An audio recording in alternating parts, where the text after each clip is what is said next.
Determine the degree of each term, the leading term and the leading coefficient, and the degree of the polynomial 2t cubed minus t plus 7t to the fifth plus 4. So the degree of each term. For this term, it's 3. For this term, it's 1. For this term, it's 5. And for the constant term, the degree is 0. Now, the leading term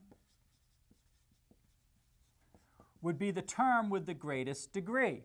Well, this is the greatest degree. It belongs to this term. So the leading term is 7t to the power of 5.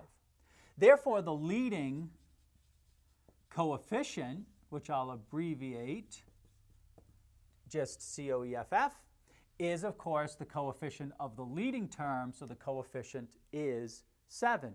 Now, the degree of the entire polynomial,